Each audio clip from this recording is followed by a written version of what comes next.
किसी भी लड़की की जिंदगी में शादी का दिन बहुत ही खुशी का दिन होता है।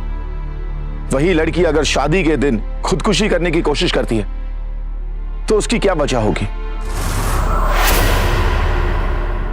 नमस्कार, सावधान यूपी फाइट बैक नाउ में मैं सिद्धार्थ शुक्ला आपका स्वागत करता हूं। कोई भी इंसान आत्महत्या जैसा गलत कदम तभी उठाता है जब वो किसी गहरे तनाव में हो या फिर कोई ऐसी मजबूरी जिसने उसके जीने की सारी उम्मीदों को खत्म कर दिया हो।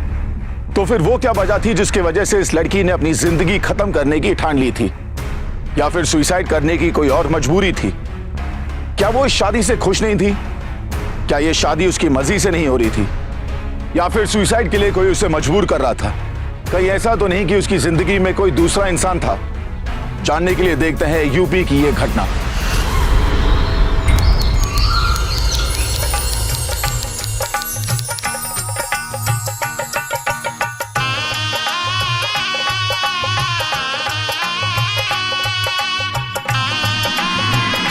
वक्रतुंड महाकाय सूर्यकोटि समप्रभ निर्विघ्नं कुरु मे देव सर्वकार्येषु सर्वदा।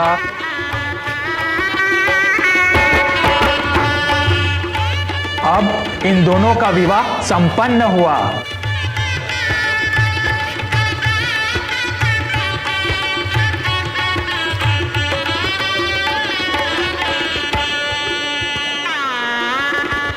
अरे वीरेंद्र, बहुरिया के लिए सामान लाओ।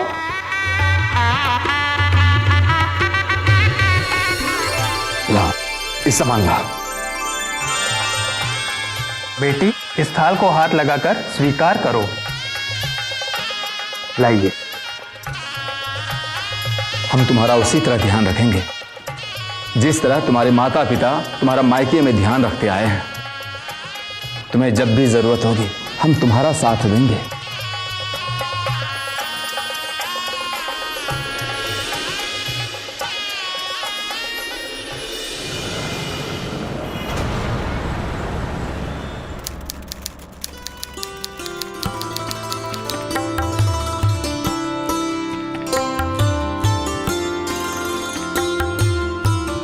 अपने पांवों से इस कलश को गिराकर गृह प्रवेश कीजिए।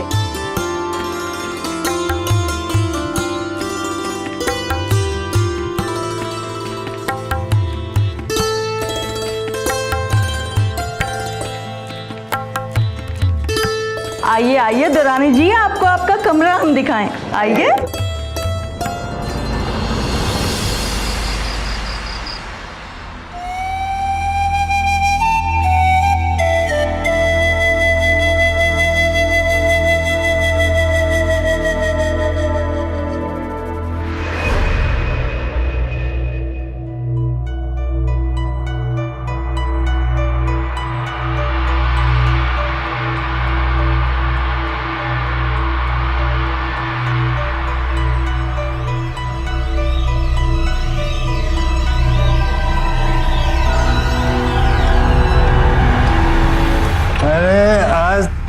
दिन अशोक भाई। अरे भैया बैठिए ना, आइए इधर बैठिए, आइए आइए। दो दो और हो जाए भैया। क्या पैसा?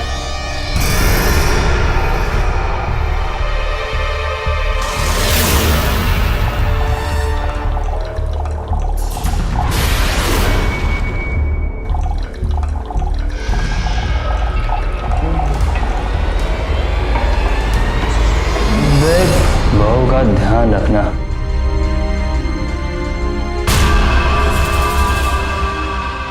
ले, तो बोतल भी खत्म हो गई। चलता हूँ अब मैं। जी भैया।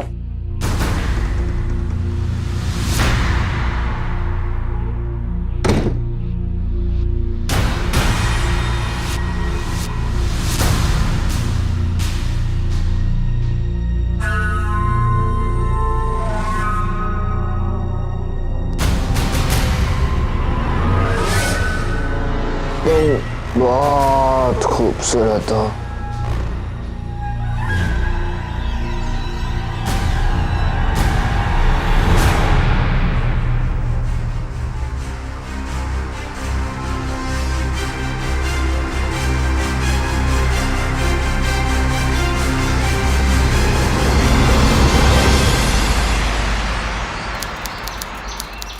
नहीं। अरे दादाजी दादाजी, कछु शर्म नहीं आती? नए नए बिजनेस स्कीम कह के इतना सारा पैसा डुबा दिया है तुम लोगन ने कि तुम लोगन का सारा कर्जा हम चुका रहे हैं। हमें देन है कि तुम लोगन का दाना पानी चल रहा है, शादी हो चुकी है तुम लोगन की। हमका माफ कर दीजिए, आज के बाद हम आपको शिकायत का कोई मौका नहीं देंगे।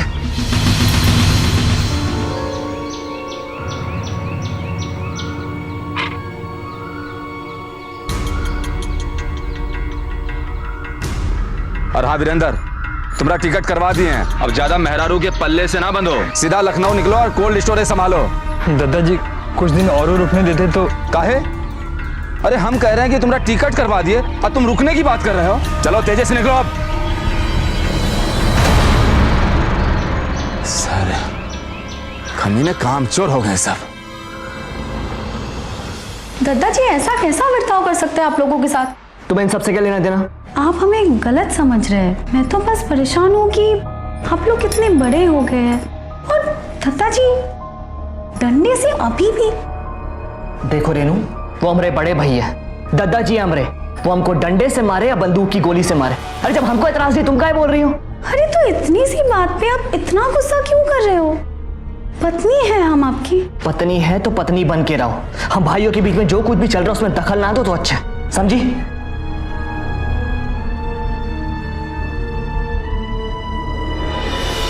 भूलते खुद हो और परेशान हमको करते हो। कमाल कर रही हो, हम तो बस ये पूछ रहे हैं कि गर्म कपड़ा रखे कि नहीं रखे। लो देख लो ना खुद ही, और नहीं रखे हैं तो इसमें कौन सी बड़ी बात हो गई? अरे खरीद लेना वहीं जाके। हाँ नहीं तो तुम भी ना कभी कभी तो बस अजीब आदमी से पाला पड़ा है मेरा। क्या कभी कभी है? मतलब क्या है तुम्हारा? कछु नहीं है मतलब, जाइए। क्या देख रहे हो तुम यहाँ पर खड़ी खड़ी? अच्छा लगता है दूसरों की बातें चुप चुप के सुनना? जाओ जाकर अपना काम करो, जाओ।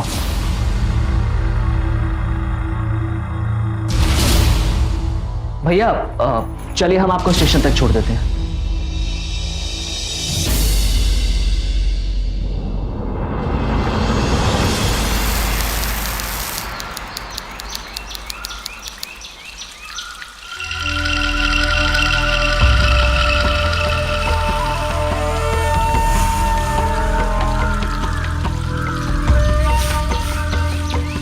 अरे टीका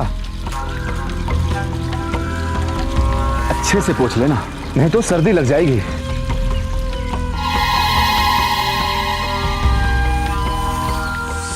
तुम्हारे आने से हमारी सारी चिंताएं दूर हो गई है। आज शादी हुई है, कल को बच्चा होगा। अब बहू तुम ही संभाल सकती हो हमरे अशोक को। अब क्या कहें, भाई है हमरा, पर जरा भी जिम्मेदार नहीं है। संभाल लोगी ना? विश्वास करें ना, हमको तुमसे ढेरों उम्मीदें हैं।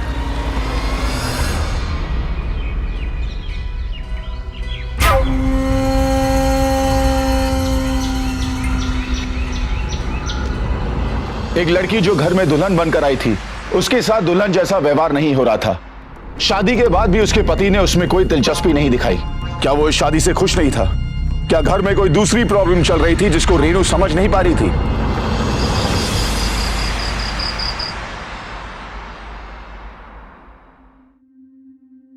आहा दुरानी जी, अगर आपका बनाव श्रृंगार हो गया हो तो चले, दादाजी बुला रहे हैं आपको। अभी इस वक्त? हाँ तो दादाजी के बुलाने का कोई वक्त थोड़ी होता है, वो जब चाहे जिसको चाहे बुलवा सकते हैं। चले?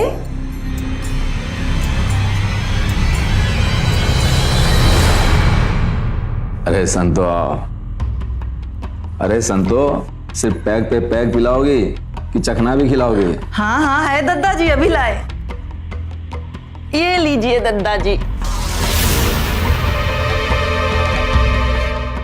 अरे रेनू, वहां क्या कर रहे हो? अरे आओ आओ, अरे आओ, अंदर आके बैठो। अरे शर्माओ नहीं, आओ आओ। अशोक नहीं आया क्या अभी तक? जी नहीं। अपने आवारा दोस्तों के साथ बैठ के पी रहा होगा।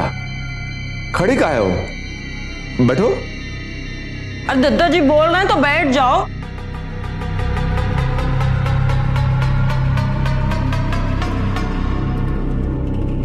बनाएगा तुम्हारे लिए भी एक हल्का सा जी नहीं। शर्मा रही हो, कोई बात नहीं, गिलास में भर लो और अपने कमरे में जाके पी लो।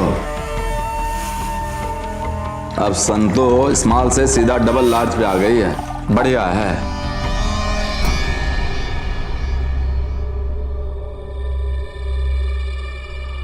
अरे लो लो। बनाए पियोगी? जी नहीं, कल सुबह मुझे जल्दी उठना है, बहुत सारा काम है। अरे बहुरिया, अरे सुनो, शर्मा आ गई।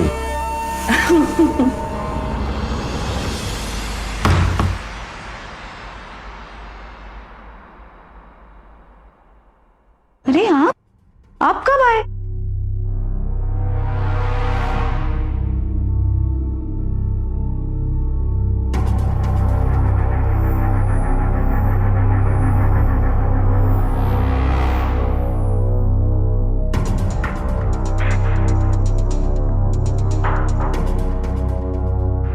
हमें आपसे कुछ बात करनी थी। जब से हम यहाँ पे आए हैं बहुत अजीब सा लग रहा है।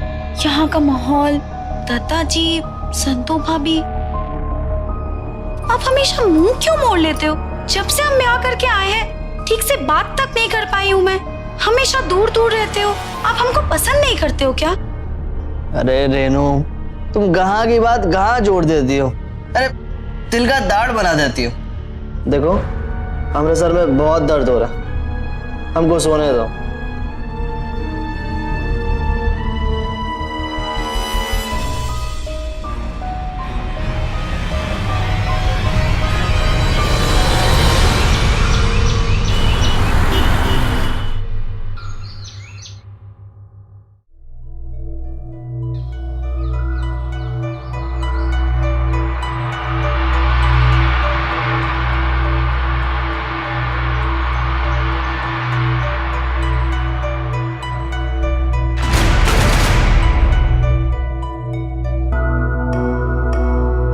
हमको काम पे जाना है, हम लेट हो रहे हैं। सुनो ना, इतनी भी क्या जल्दी है? अरे देवर जी, आपको दद्दा जी बुला रहे हैं। आए भाभी। सुनो ना,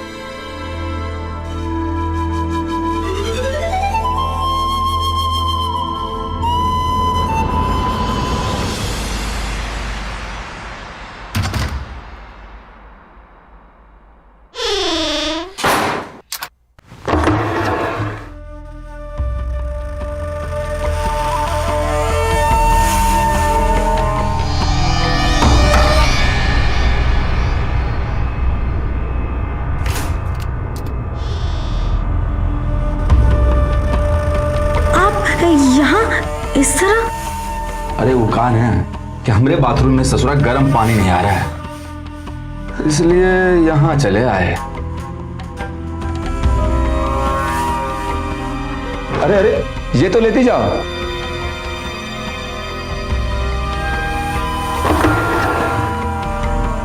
अरे तुम्हारे बाथरूम में भी गर्म पानी नहीं आ रहा है, एक काम करो, हमरे लिए चूल्हे पे पानी गरमा दो। अरे गरमा दो। शर्मा आ गई।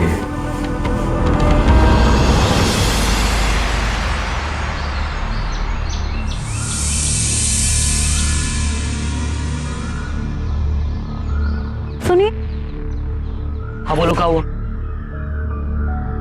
मुझे समझ ही नहीं आ रहा है कि मैं आपसे कैसे कहूँ।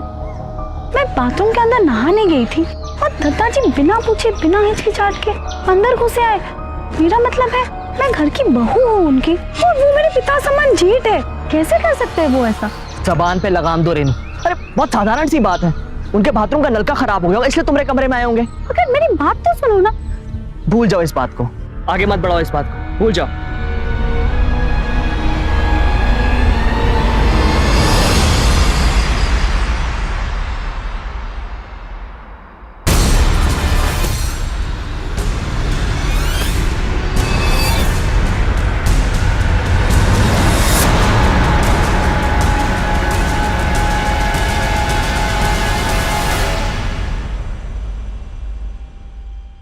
सुनिए, सुनिए ना, हमें आपसे कुछ बात करनी है।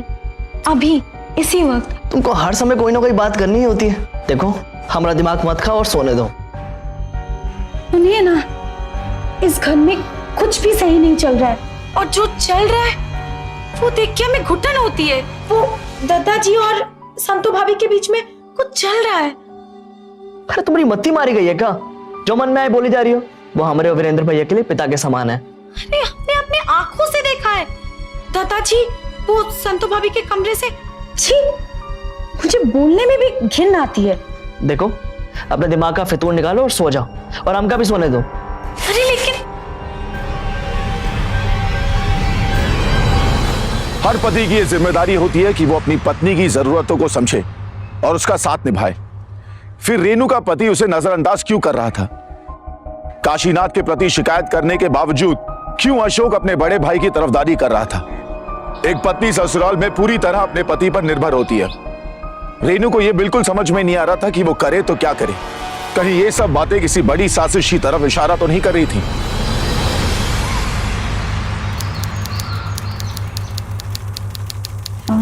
भाभी, आपसे हमें कुछ बात करनी थी, लेकिन समझ में नहीं आ रहा है कि आपको कैसे बताओ। दरअसल बात ये है कि हम ये बात को अंदर दबा के भी नहीं रख सकते। भाभी, कल रात मैंने जेठ जी को संतू भाभी के रूम से निकलते हुए देखा।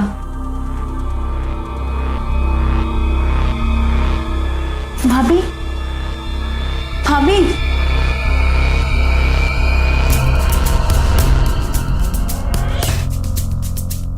ये क्या कर रही हो तुम?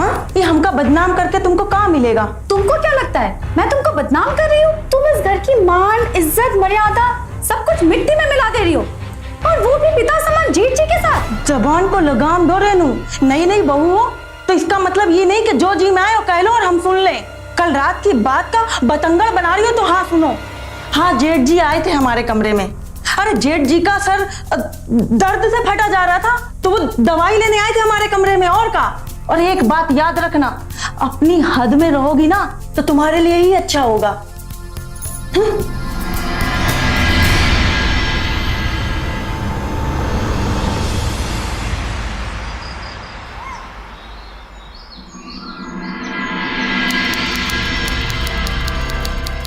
अरे इनका एकदम टाइट रखना, डीप कट ब्लाउज, पीछे जाली बनाओ वैसा वैसा। हाँ,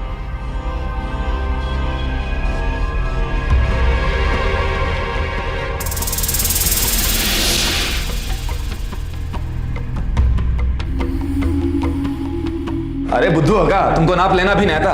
देखो कैसे नाप लेते हैं, हम बता देंगे। हटो, चलो यहां से। करवा चौथ का व्रत आ रहा है, इतना बड़ा त्योहार है लेडीज के लिए, नया कपड़ा तो होना चाहिए ना। हाँ, उठाओ, नाप लेने दो। 36 कमर 24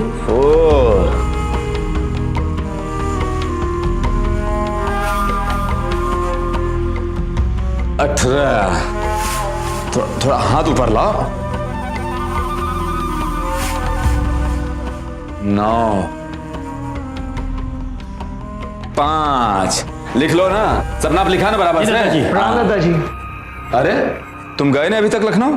दादाजी, हम सोच रहे थे कि कुछ दिन और रुक जाते और उसके बाद चले जाते। अरे मेहरारू मिली नहीं कि जिम्मेदारी फिनिश। अरे हम है नहीं यहाँ सबका ध्यान रखने के लिए।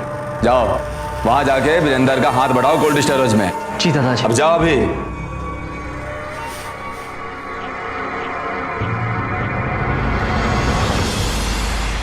अब दादाजी को समझाओ ना प्लीज। अभी तो शादी हुई है हम दोनों की, ठीक से बात तक नहीं की है हम लोग ने। रेनू, दादाजी का हुक्म है, हम नहीं टाल सकते हैं। क्या दादाजी आपके लिए सब कुछ है? मैं कुछ भी नहीं हूँ। रेनू, हमको जाना ही पड़ेगा। कब आएंगे आप? जब दादाजी वापस बुलाएंगे।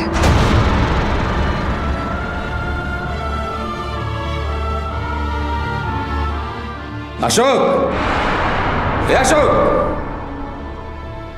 रेनू, हमको जाना होगा।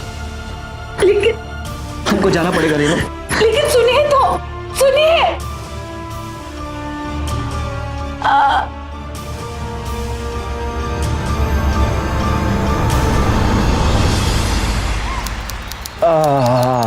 संतो मजा आ गया, कितना आराम मिल रहा है।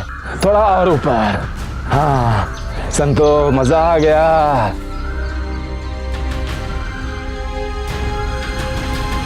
अरे बाप रे बाप, मार डाला। संतो तुमसे नहीं होगा, खा खा के भैंस हो गई हो। अरे हमरे कमर तोड़ दोगी, बहुरिया को बोलो। रेनू, ओ रेनू, दादाजी की कमर में बहुत तेज दर्द हो रहा है, आके दबाओ। अरे संतो, रेनू की मदद करो। अरे रेनू, तुम सुनती काहे नहीं हो? कितनी देर से कह रहे हैं तुमसे, दादाजी की कमर दबाओ ना। अरे जल्दी चढ़ाओ, कमर टूटी जा रही है। हाथ दबाओ। अरे ये चला। अरे हमारा हाथ तो छोड़ो। हाँ खड़ी हो, ये बात, शाबाश। मजा आ गया। पहली बार कर रही हो ना, धीरे धीरे आदत पड़ जाएगी। अब दर्द भी धीरे धीरे कम हो रहा है। अरे रेनू, लगा तो नहीं ना? तुम ठीक हो ना? कहीं नहीं लगा ना? अरे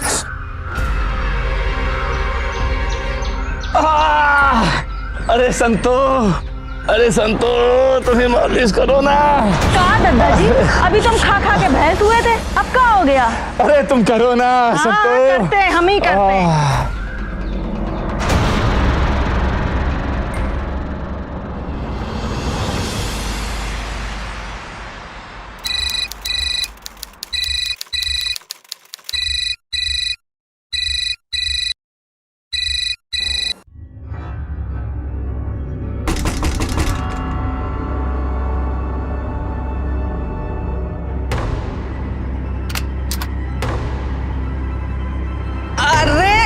अरे देवरानी जी, खोलो ना, काहे बंद कर रही हो? हाँ, और इतनी भी कहाँ नफरत हमसे? हम तो तुम्हें ही कुछ समझाने आए थे। हमें सब समझ में आता है, समझाने की कोई जरूरत नहीं है। जरूरत तो है, और नहीं है ना तो पड़ जाएगी जरूरत। वो कहा है कि दादाजी इस घर के मुखिया हैं और बहुत ही भले हैं वो। अरे छोटी से छोटी और बड़ी से बड़ी जरूरत को वो फटाफट पूरी कर देते हैं। अब उसके बदले में हमने थोड़ी बहुत उनकी सेवा कर दी तो कौन सा पाप कर दिया? हाँ, जिसको तुम सेवा कह रही हो ना, वो पाप है। तुम ना बहुत ही ढीठ हो, और तुम्हें समझाना तो दीवार से अपना माथा फोड़ना है बस। ठीक है, तुम जाओ अभी, कल सुबह मुझे जल्दी उठना है। हाँ तो ठीक है ना। ओ, हम तो दवा लेने आए थे तुम्हारे पास। कहा है कि हमारी तबीयत आज ठीक नहीं है। अरे सर में दर्द और दर्द से चक्कर आ रहे हैं बहुत। कोई दवा हो तो दे दो, हम जाएं यहाँ से। ठीक है, रुको एक मिनट।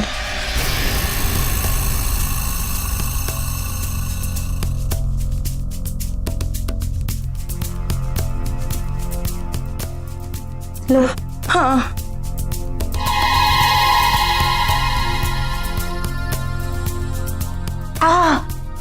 लो। अच्छा तो अब हम चलें? बहुत दर्द। सुनो, हाँ, चाहो तो तुम आज रात यहीं पे सो जाओ। उसकी कोई जरूरत ना है। अच्छा तुम ऐसा करना, दरवाजा खुला रखना, अगर ज्यादा तबीयत खराब हुई ना तो आ जाएंगे हम। अच्छा अभी चल रहे हैं। अरे सर फटा जा रहा है चक्कर से।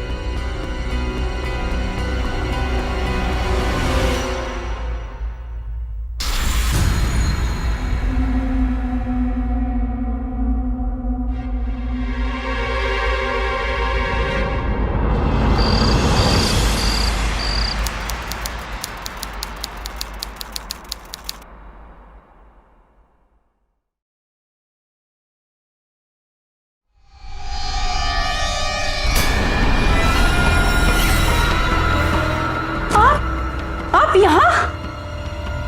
अरे रात में अशोक की कमी तो खलती होगी, वो कमी हम पूरी कर देंगे, घबराओ नहीं। अरे काहे घबराती हो इतना? जेठ हैं तुम रे, चाहो तो दोस्त भी बन जाते हम दोनों। बस अब और नहीं। अरे आप इंसान हो या जानवर, तंग आ गई हूँ मैं आपसे, आपके इस घर से। अभी इसी वक्त मैं यहाँ से जा रही हूँ। अरे काहे इतना गुस्सा करती हो बहुरिया? अरे रेनू, अरे रुको तो सही। अरे रेनू रुको, अरे हमारी बात तो सुनो। कहाँ जा रही हो? मैं यहाँ पे और नहीं रुकने वाली, मैं अपने पापा जी के घर जा रही अरे हूँ। रुको तो सही। अरे दत्ता जी देखिए।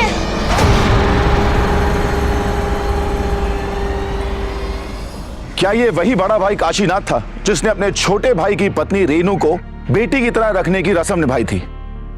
रेनू पर काशीनाथ की बुरी नजर पहले से ही थी और रेनू काशीनाथ की मानसिकता को समझ चुकी थी, लेकिन वो उसका खुलकर विरोध नहीं कर पा रही थी। एक औरत के लिए उसका सम्मान सबसे महत्वपूर्ण होता है और रेनू को यह बात समझ में आ चुकी थी कि यह घर अब उसके लिए सुरक्षित नहीं है। अपने ससुराल को छोड़ने के लिए इससे बड़ी वजह उसे नहीं मिल सकती थी, लेकिन क्या उसका यह कदम उसे मुश्किलों से निजात दिला पाएगा?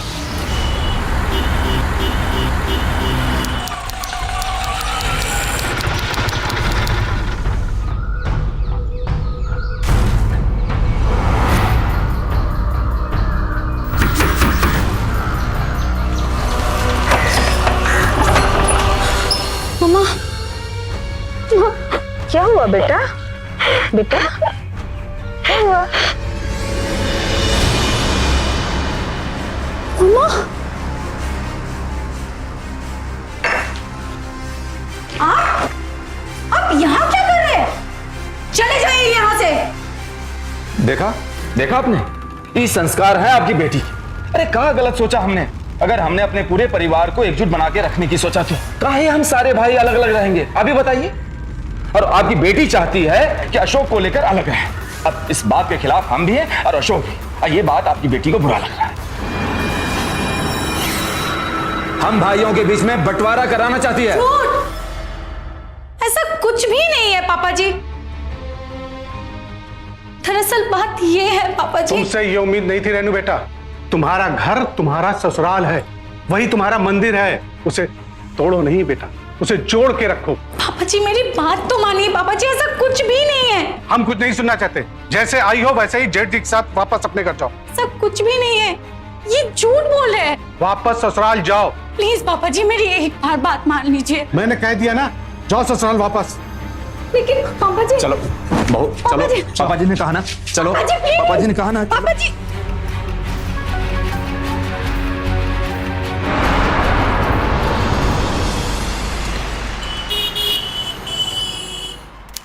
क्या सोची तुम कि तुम चिड़िया की तरह फुर से उड़ जाओगी और हम आसमान में ताकते रहेंगे? काशीनाथ नाम है हमारा, कच्ची गोली नहीं खेले हैं। अभी घर सचमुच में पिंजरा बनेगा तुम्हारी खातिर। यहीं रहना है तुमको, वो भी हमारी मर्जी से। हमारी मर्जी के बिना इस घर का कोई भी व्यक्ति सांस भी नहीं ले सकता। भागने की बात तो दूर की है। प्रणाम दादाजी।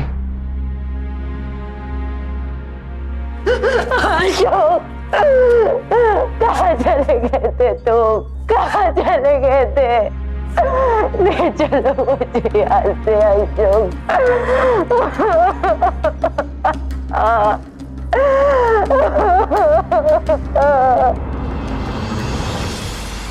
मैं यहाँ एक पल नहीं रह सकती और प्लीज मुझे यहाँ से ले चलो प्लीज। तुम कहीं पे भी लेके चलोगे मैं रह लूंगी, कुछ भी दोगे मैं खा लूंगी, लेकिन मुझे यहाँ से लेके चलो प्लीज। घुटन होती है मुझे यहाँ पे, घिन आती है दादाजी से, ये माहौल से। प्लीज मुझे यहाँ से ले चलो प्लीज। तुम कुछ बोलते क्यों नहीं हो? रेनू बड़े भाई है हमरे, दादाजी हमरे। अरे पाल पोस के बड़ा किए, हम उनके खिलाफ एक शब्द भी नहीं बोल सकते। बड़े हैं तो क्या कुछ भी करेंगे? तुम्हारे पत्नी के आत्मसम्मान के मान मर्यादा के साथ खिलवाड़ करेंगे और तुम चुपचाप तमाशा देखोगे।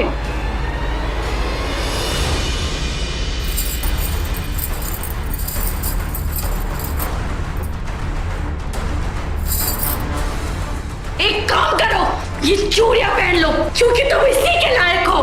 अगर तुम अपने पति की मान मर्यादा, उसकी इज्जत की रक्षा नहीं कर सकते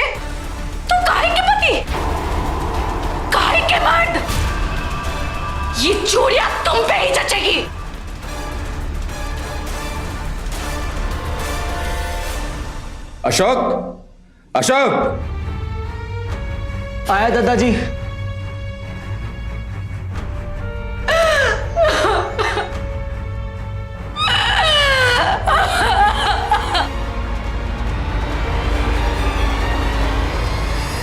काहे इतने जल्दी आ गए लखनऊ से?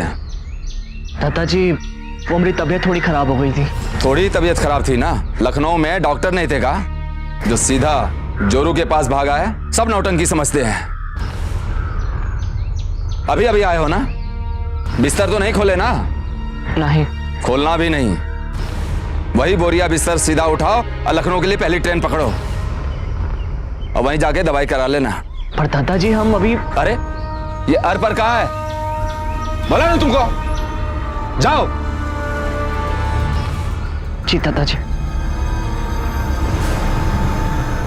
अशोक, अशोक प्लीज मत जाओ, प्लीज मत जाओ, मैं यहाँ पे नहीं रह पाऊंगी, प्लीज मत जाओ मुझे छोड़ के। रेनू हमको जाना होगा। अशोक प्लीज, हमको जाना होगा रेनू। अशोक प्लीज, अशोक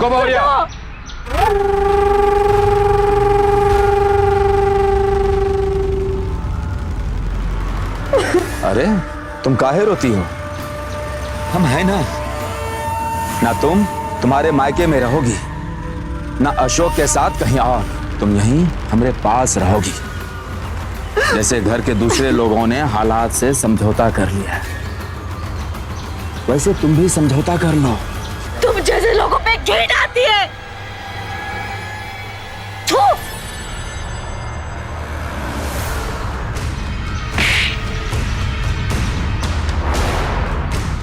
इसे आज अभी के अभी तैयार करो, देखते हैं कैसे नहीं होती है हमारी।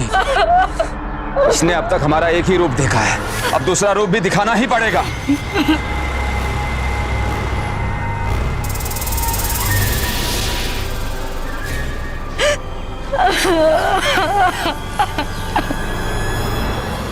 अशोक को उसकी पत्नी ने चूड़ियां देकर पति धर्म की रक्षा करने के लिए ललकारा था, पर क्यों मजबूर था उसका पति अपने बड़े भाई के आगे? क्या वो जानबूझकर अपनी पत्नी को नजरअंदाज कर रहा था? आखिर क्या वजह थी कि घर के बाकी सदस्य रेनू का साथ नहीं दे रहे थे? काशीनाथ की पत्नी चुप क्यों थी? काशीनाथ के शैतानी दिमाग में क्या चल रहा था और उसकी अगली चाल क्या थी? अरे काहे अपनी जिंदगी नरक बना रही हो? हाँ, मान ही जाओ। और कहाँ मिलेगा तुम्हें ऐसा करके? अच्छा एक बात बताओ, क्या तुम्हें लगता है तुम जीत जाओगी? अरे औरत जात कभी आदमी से ना जीत सकी है।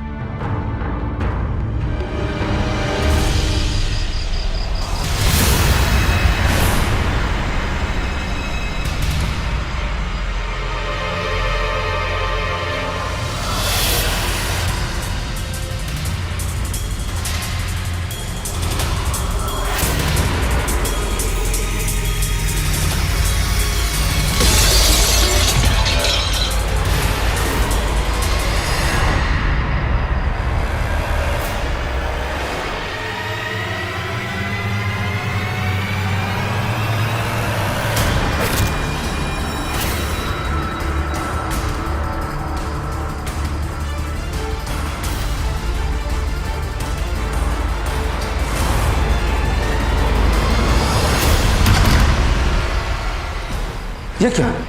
ये हाय दादा, ये तो गई, हाथ काट लिया इसने, हाथ। इसे अभी के अभी अस्पताल लेके जाना पड़ेगा।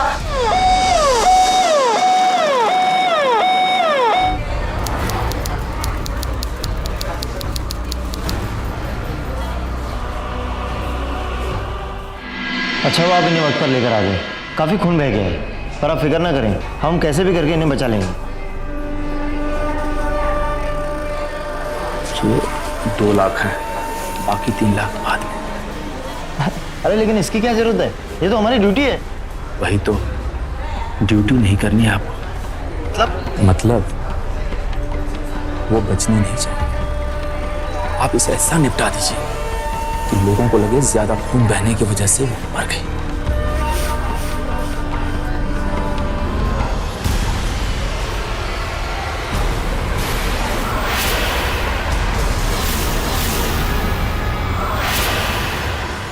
अच्छा हुआ वो कल मुही चली गई, वरना हमारी तरफ तो आपका ध्यान ही नहीं जाता था। बस कुछ देर के लिए भटक गया था। ऐसे में रेनू अगर हॉस्पिटल में बच जाती है और किसी सामने मुंह खोल देती है तो फिर तुमसे दूर ही रहना पड़ता जेल में। जेल में रहें आपके दुश्मन, अब आज के बाद ऐसी बात मत बोलिएगा। हाँ, अरे आप तो हमारे दिल में रहेंगे। तो फिर आओ दिल में। अरे कितनी बार कहा कि दरवाजा खटखटा के आया करो, समझ नहीं होगा? जी वो बाहर पुलिस आई है। पुलिस? आपकी छोटी बहू के साथ क्या हुआ जो वो इस तरह अस्पताल में है? अरे कुछ नहीं हुआ उसे, वो ठीक हो जाएगी। अच्छी भली थी, वो बस बाथरूम में कुर्सी पे खड़े होकर कुछ कर रही थी, पता नहीं कैसे फिसली और आईने से टकरा गई। पर आप लोग यहाँ क्यों आए? पूछताछ करने। पूछताछ? मतलब वो ठीक तो है ना? अरे बोलिए ना आप लोग, वो मर गई कहाँ? आप लोग हमारे साथ हॉस्पिटल चलिए और खुद अपनी आंखों से देख लीजिए।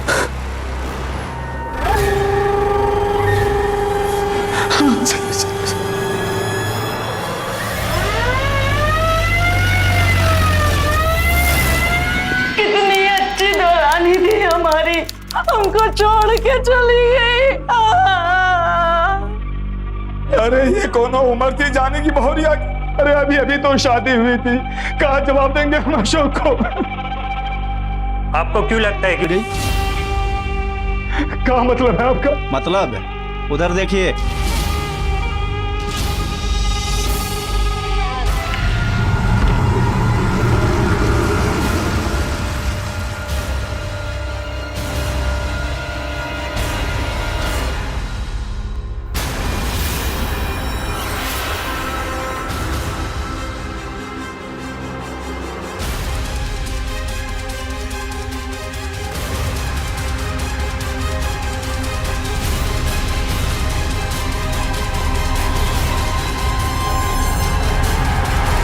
कमाल हो गया।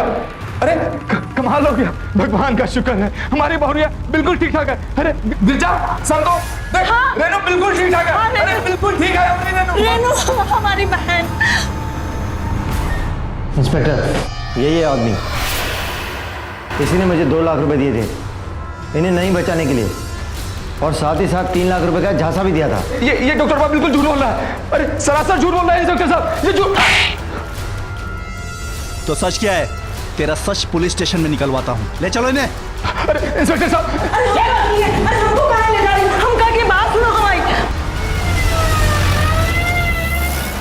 बोलो। हमारा घर, हमारा परिवार कैसे और किस तरह जिएगा, क्या खाएगा, क्या पिएगा, सब कुछ दद्दा जी के नियम के मुताबिक ही चलता था। आप? छोटी से छोटी जरूरत के लिए हमें दद्दा जी के पास ही जाना पड़ता था। मेरे पति, इनके पास तो 1 रुपया भी नहीं रहता था, दद्दा जी के पास ही ये भी मुझे भेज दिया करते थे। मैं भी इंसान हूँ, मेरी भी कुछ ख्वाहिशें हैं, जेवर, कपड़ा, लत्ता, बस इसीलिए अपनी जरूरतों को पूरा करने के लिए मैंने हालात से समझौता कर लिया। और मैं करती भी क्या? ये समझौता नहीं, तुम्हारा लालच था। बेशर्मी का खेल खेलती रही तुम काशीनाथ और दद्दा जी के साथ, और अपनी इस खेल में बेचारी रेनू को भी परेशान करते रहे तुम दोनों।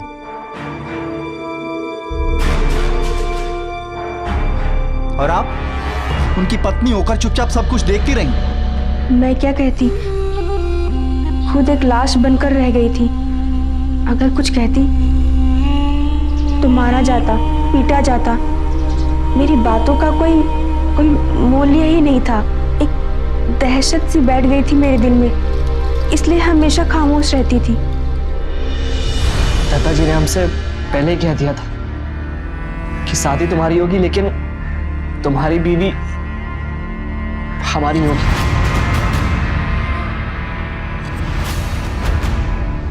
हम क्या करते, हम मजबूर थे। एक तुम्हारे पास करने के लिए कुछ काम नहीं था, बेरोजगार थे, और दादाजी हमें कोई भी काम सौंपते थे तो अनजाने में नुकसान हो ही जाता था। इसलिए हम लोग दादाजी से डरते थे। खुद समझ में नहीं आ रहा था कि खा करे खा ना करे। फिर हमने रेनू के आंसू देखे, उसके डर को महसूस किया और हमारे अंदर का डर खत्म हो गया। इसलिए हम लखनऊ नहीं गए, स्टेशन से वापस आ गए। लेकिन जब हम वापस आए तो हमने देखा कि लोग रेनू को अस्पताल लेके जा रहे थे। और फिर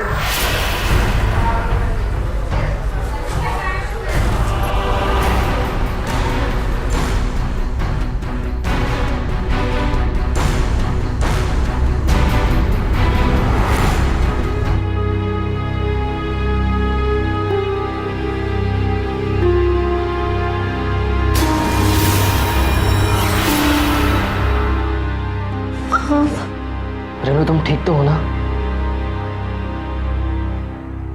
लेकिन यहाँ ऐसे हमको यहाँ से अभी निकलना पड़ेगा।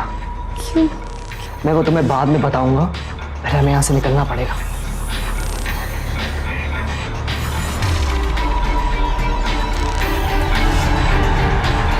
है कोई जवाब आपके पास इन सब की बातों का?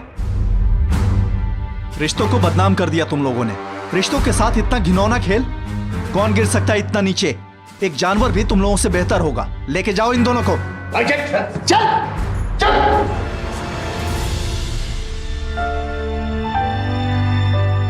हमको माफ कर दो रेनू, हम हमेशा तुम्हारा साथ निभाएंगे।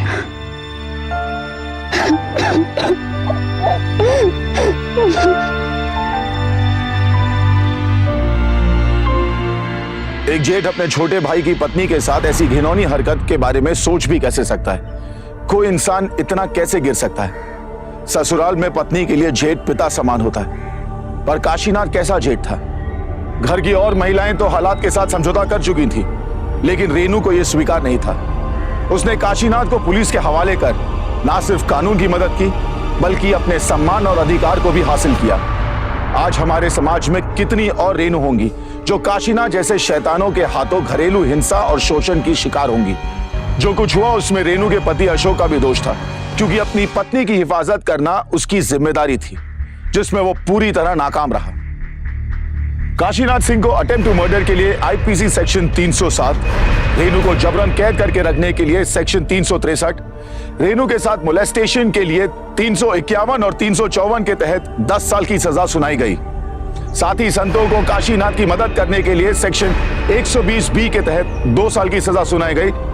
याद रहे, हमें घर के बाहर के अपराधियों के साथ साथ सतर्क रहना है उन अपराधियों के साथ भी जो रिश्तों की आड़ में अपराध करते हैं। अपराधियों को कानून के हवाले करने का वक्त अभी है, क्योंकि अभी नहीं तो कभी नहीं। फिर होगी आपसे मुलाकात यूपी में जुर्म को मुंह तोड़ जवाब देते हुए एक और सच्ची घटना के साथ। तब तक सावधान यूपी, फाइट बैक नाउ।